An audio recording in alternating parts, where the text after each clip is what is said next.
Assalamualaikum warahmatullahi wabarakatuh. Selamat pagi anak sekalian. Alhamdulillah pada pagi hari ini kita bertemu kembali dalam pembelajaran IPS kelas 8. Untuk hari ini kita akan pelajari tentang perdagangan antar daerah atau antar pulau dan perdagangan internasional.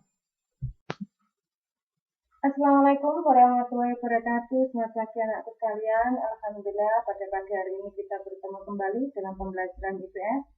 Pada hari ini kita akan pelajari tentang penguatan ekonomi maritim dan agrikultur di Indonesia.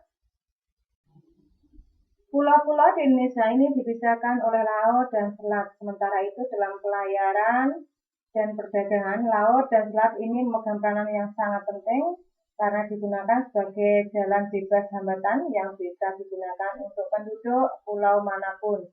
Dengan demikian, bahwa laut dan selat ini di Indonesia bukan merupakan pemisah atau pembatas, melainkan penghubung sekaligus pemersatu penduduknya. Indonesia memiliki satu titik temu penjelajahan maritim membawa berbagai arus peradaban. Tradisi maritim di Indonesia ini makin berkembang setelah tumbuh kerajaan-kerajaan sebagai hasil interaksi dengan bangsa India.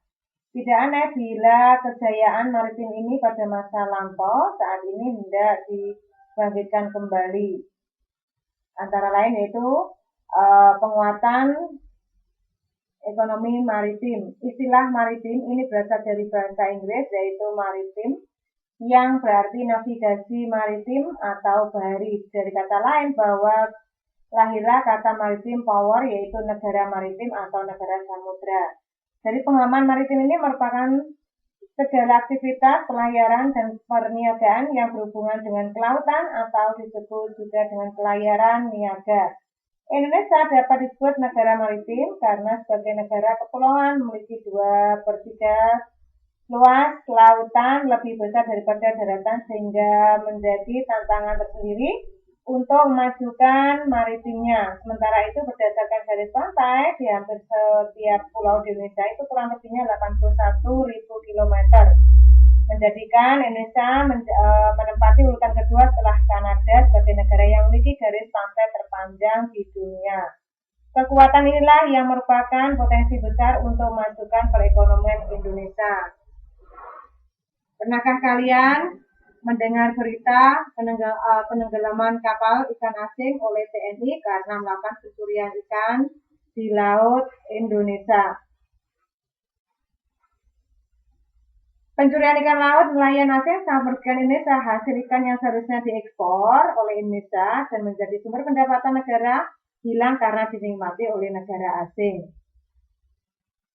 Data Food and Agriculture Organization pada tahun 2012, Indonesia pada saat itu menempati peringkat ketiga terbesar dunia dalam produksi perikanan di bawah Tiongkok dan India. Selain itu, perairan Indonesia ini mencapai 70% potensi minyak karena terdapat kurang lebih 40 tekungan minyak yang berada di perairan Indonesia. Dari angka inilah hanya sekitar 10% yang saat ini telah dieksplorasi dan dimanfaatkan. Jika diperinci lagi bahwa potensi Indonesia ini memiliki potensi ekonomi terdiri antara lain yaitu ikan, di mana ikan ini perikanan laut merupakan salah satu potensi sumber daya laut di Indonesia yang sejak dahulu telah dimanfaatkan penduduk. Di Indonesia Barat dengan rata-rata kedalaman laut 75 meter, jenis ikan yang ditemukan yaitu ikan pelagis badir. Yang kedua, potensi maritim Indonesia, terumbu karang.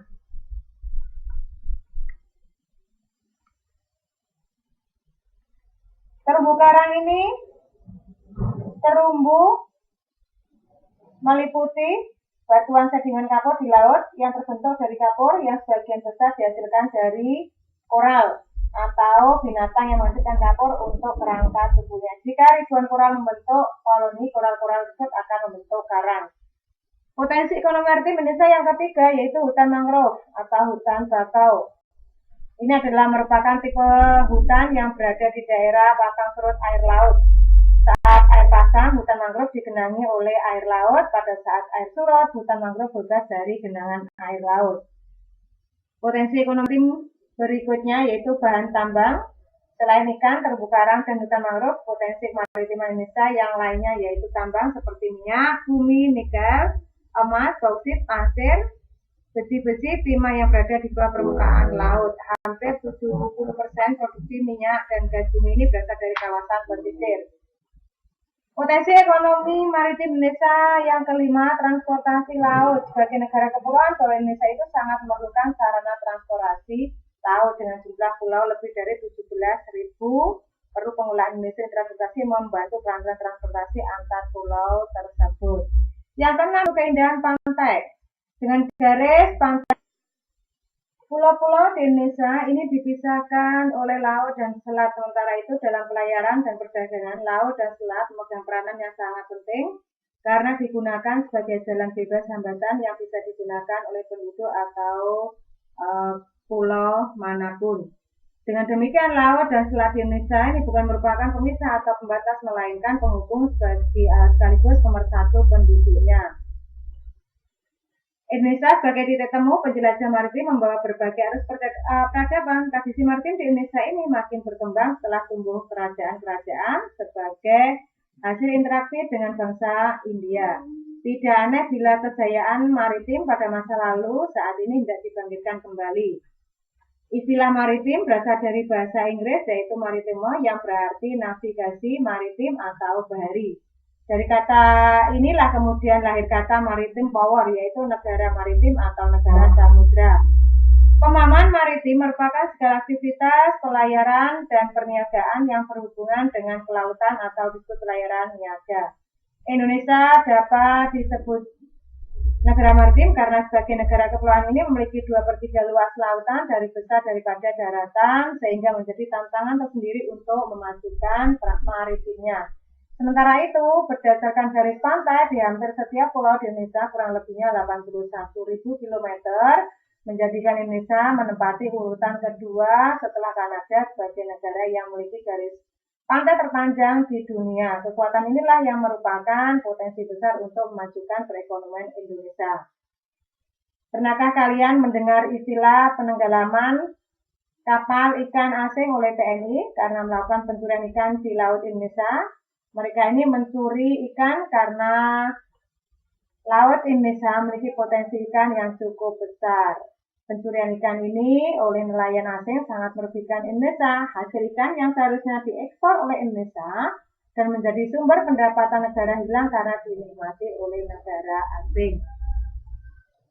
Data Food and Agriculture Organization pada tahun 2012, Indonesia ini pada saat itu menempati peringkat ketiga terbesar dunia dalam produksi perikanan di bawah Tiongkok dan India. Selain itu, perairan Indonesia ini menyimpan 70% potensi minyak karena terdapat kurang lebih 40 cekungan minyak yang berada di perairan Indonesia.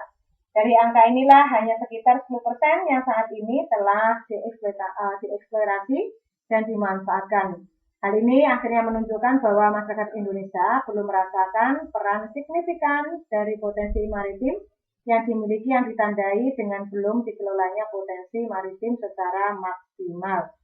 Jika diperinci lagi bahwa potensi ekonomi maritim Indonesia ini meliputi ikan, terumbu karang, hutan mangrove, bahan tambang, transport laut, keindahan pantai, dan pertahanan laut. Pembangunan ekonomi maritim ini ingin menjadikan kekayaan potensi kemaritiman sebagai landasan untuk mengadakan ketersediaan infrastruktur yang berkualitas terutama di sektor kemaritiman. Dengan demikian bahwa bisnis dan investasi maritim yang baik akan berkembang. Pembangunan ekonomi maritim akan membawa industri pada kebutuhan sumber daya manusia kemaritiman dan inovasi teknologi yang berbasis pada pendidikan kemaritiman yang unggul dan modern. Jika proses ini dapat berlangsung, bahwa pembangunan ekonomi maritim pastikan akan dapat membawa masyarakat ke arah kemakmuran. Pembangunan di bidang kelautan diarahkan untuk mencapai 4 tujuan, yaitu pertumbuhan ekonomi tinggi secara berkelanjutan, peningkatan kesejahteraan seluruh pelaku usaha, khususnya para nelayan, pembudidaya ikan, dan masyarakat kelautan lainnya yang berskala kecil, terpeliharanya kelestarian lingkungan dan sumber daya kelautan, menjadikan laut sebagai pemersatu dan tegaknya kelautan bangsa. Kondisi ekonomi maritim di Indonesia ini bisa dilihat dari 5 sektor, yaitu sektor pelayaran. Sebagai negara kepulauan terbesar di dunia, industri pelayaran merupakan infrastruktur dan tulang punggung kehidupan berbangsa dan bernegara. Sektor yang kedua yaitu sektor perikanan. Produksi perikanan Indonesia menunjukkan kecenderungan positif. Yang ketiga, sektor pariwisata bahari, di mana wisata bahari ini adalah suatu bentuk kegiatan wisata yang berkaitan dengan air pantai, laut, dan danau. Sektor yang keempat yaitu industri maritim. Industri maritim ini salah satu sektor dalam bidang kelautan yang dapat menjadi sumber daya ekonomi potensial sebagai penyumbang penerimaan devisa negara. Dan sektor yang kelima yaitu sektor jasa kelautan. Ini merupakan salah satu sektor yang berpotensi menjadi sumber penerimaan devisa negara melalui beberapa kegiatan yang bersifat menunjang dan memperlancar kegiatan pengangkutan yang meliputi jasa pelayaran, pelabuhan, jasa pelayanan keselamatan pelayaran, dan kegiatan yang memanfaatkan kelautan sebagai jasa. Dan untuk strategi dalam pengembangan ekonomi maritim di Indonesia itu meliputi atau untuk meningkatkan daya saing dan perkuat daya dukung dalam ekonomi maritim. Yang kedua, untuk meningkatkan kesejahteraan masyarakat yang terlibat dalam ekonomi maritim. Yang ketiga, penguatan kedaulatan maritim dan pengelolaan sumber daya alam secara mandiri dan berkelanjutan. Dan yang keempat yaitu pengembangan infrastruktur secara mandiri dan terpadu serta pengembangan sumber daya manusia, iptek, dan budaya maritim. Untuk kebijakan dalam pengembangan ekonomi maritim ini meliputi antara lain yaitu untuk membangun sekolah pelayaran dan perkapalan untuk meningkatkan kualitas sumber daya manusia dalam sektor ekonomi maritim. Kebijakan yang kedua, memberikan pelatihan kepada para nelayan, peternak ikan, dan pelaku sektor ekonomi maritim. Kebijakan yang ketiga, yaitu untuk melakukan patroli laut untuk mencegah masuk dan beroperasinya kapal-kapal pencuri ikan. Kebijakan yang keempat, melakukan penindakan terhadap kapal pencuri ikan. Dan kebijakan yang kelima, melarang beroperasinya penangkapan yang merusak ikan. Yang keenam, memberi bantuan pendanaan kepada nelayan untuk memodernisasi peralatan tangkap mereka. Dan kebijakan yang ketujuh yaitu untuk membangun infrastruktur pengelolaan ikan dan memudahkan akses transportasi untuk distribusi hasil perikanan. Apakah yang dimaksud dengan agrikultur? Perlu kalian ketahui bahwa secara luas agrikultur itu adalah proses memproduksi makanan, panganan, serat, dan hasil-hasil kebutuhan lain di sektor pertanian, tanaman-tanaman tertentu, dan pertambahan hewan-hewan lokal. Bahwa praktik agrikultur dikenal juga sebagai pertanian, di mana agrikultur ini yaitu salah satu cabang ilmu biologi. Agrikultur atau pertanian merupakan kegiatan pemanfaatan sumber daya hayati yang dilakukan manusia untuk menghasilkan bahan pangan dan bahan baku industri atau sumber energi serta untuk pengelola lingkungan hidupnya. Kegiatan pengangkatan sumber daya hayati yang termasuk pertanian biasanya dipahami orang sebagai budidaya tanaman atau bercocok tanam serta pembesaran hewan ternak meskipun cakupannya dapat pula berupa pemanfaatan mikroorganisme dan biosim dalam pengelolaan produk lanjutan seperti pembuatan keju dan tempe atau sekedar ekstraksi semata. Bidang agrikultur ini mempunyai peranan penting bagi perekonomian Indonesia. Hal ini disebabkan jumlah penduduk Indonesia yang sangat besar pasti membutuhkan produk pangan yang besar juga. Jika sampai terjadi kekurangan pangan, akan menimbulkan ketidakstabilan negara. Pelaksanaan aktivitas agrikultur tidak hanya pada proses menanam, tetapi juga memperhatikan distribusi dan pengendalian harga agar tetap terjangkau oleh seluruh rakyat Indonesia. Di mana sebagai negara tropis, Indonesia ini mempunyai potensi yang besar dalam pengembangan sektor agrikultur. Agrikultur atau pertanian tidak hanya berhubungan dengan tanaman. Agrikultur secara umum mencakup 5 sektor, antara lain tanaman pangan. Padi merupakan salah satu produk dari sektor tanaman pangan. Yang kedua, yaitu perkebunan. Perkebunan ini menjadi salah satu sektor yang pertumbuhannya cukup konsisten. Yang ketiga, kehutanan. Salah satu hasil dari sektor kehutanan yaitu kayu. Produksi kayu harus mengikuti regulasi dari pihak terkait, dalam hal ini Kementerian Lingkungan Hidup dan Kehutanan Indonesia. Yang keempat, peternakan. Di dalam sektor pertanian di Indonesia, hampir semuanya diolah rakyat sebagai sebuah usaha skala kecil. Dan sektor yang kelima, perikanan, di mana Indonesia ini merupakan negara maritim dengan luas perairan laut mencapai 3,25 juta kilometer persegi. Laut Indonesia yang kaya dengan segala potensi di dalamnya, terutama ikan, menjadikan sektor ini memegang peranan penting dalam struktur sosial dan ekonomi. Dan untuk peran agrikultur di Indonesia, bahwa sektor pertanian atau agrikultur sebagai penggerak perekonomian ini memiliki beberapa peranan, antara lain yaitu untuk menyejahterakan petani. Dengan sektor pertanian merupakan sumber utama kehidupan dan pendapatan masyarakat petani, sehingga bisa untuk menyejahterakan, mengandung arti luas untuk menumbuh kembangkan partisipasi petani dan mampu untuk meningkatkan keadaan sosial ekonomi petani melalui peningkatan akses terhadap teknologi, modal, dan pasar.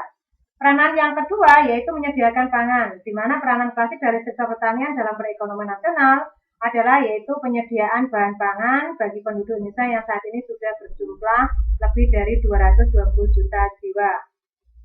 Peranannya yang ketiga yaitu sebagai wahana pemerataan pembangunan untuk mengatasi kesenjangan pendapatan antar masyarakat. Mengingat pembangunan besar-besaran terjadi di perkotaan, adapun masyarakat mayoritas berdomisili di pedesaan, ini merupakan sumber sektor pertanian. Peranan yang keempat yaitu pasar input bagi pengembangan agroindustri. Indonesia mempunyai sumber daya pertanian yang sangat besar, namun produk pertanian umumnya mudah busuk, banyak makan tempat dan musiman. Peranan yang kelima, menghasilkan devisa. Sektor pertanian ini merupakan penghasil devisa yang penting bagi Indonesia. Dan peranan yang keenam yaitu menyediakan lapangan pekerjaan, di mana sektor pertanian ini memiliki peran penting dalam menyerap tenaga kerja. Pengembangan bidang agrikultur di Indonesia mempunyai beberapa hambatan, yaitu seperti skala usaha pertanian pada umumnya relatif kecil, modal terbatas, penggunaan teknologi masih sederhana, sangat dipengaruhi musim, umumnya berusaha dengan tenaga kerja keluarga, akses terhadap kredit, teknologi, dan pasar rendah. Pasar hasil pertanian sebagian besar dikuasai oleh pedagang-pedagang besar sehingga akan merugikan petani. Alih fungsi lahan pertanian menjadi bahan non-pertanian, kurangnya penyediaan benih yang bermutu bagi petani. Ini hambatan-hambatan pengembangan agrikultur yang berada di Indonesia. Adapun strategi yang dapat dilakukan oleh pemerintah dalam mengembangkan agrikultur di Indonesia itu meliputi eco-farming. Dengan strategi eco-farming ini merupakan peningkatan sistem budaya di sektor pertanian yang ramah lingkungan dan terintegrasi dengan kearifan lokal di setiap daerah di Indonesia. Strategi yang dilakukan oleh pemerintah yang kedua yaitu strategi distribusi pupuk secara merata seluruh wilayah yang di Indonesia. Langkah yang ditempuh dalam strategi ini yaitu petani diminta untuk menjumlahkan kebutuhan pupuk untuk kebutuhan tanamnya per hektar selama 1 tahun. Dengan cara inilah pemerintah akan dapat mengetahui kebutuhan pupuk selama 1 tahun sehingga dapat menyediakan stok pupuk sesuai kebutuhan petani. Dan strategi pemerintah yang ketiga yaitu perbaikan irigasi. Pertanian yang berhasil tidak lepas dari baiknya sistem irigasi yang diterapkan. Oleh karena itu, pemerintah mengusahakan keterjaminan ketersediaan air untuk pertanian dengan perbaikan atau pengadaan irigasi yang baik. Oleh karena itu, dari materi yang sudah kita pelajari pada hari ini, maka ada aktivitas yang harus kalian lakukan, yaitu disuruh untuk membuat definisi agrikultur menurut pendapat kalian masing-masing. Silakan diselesaikan di dalam buku tugas. Untuk pertemuan hari ini materi cukup sekian. Saya akhiri. Wassalamualaikum warahmatullahi wabarakatuh.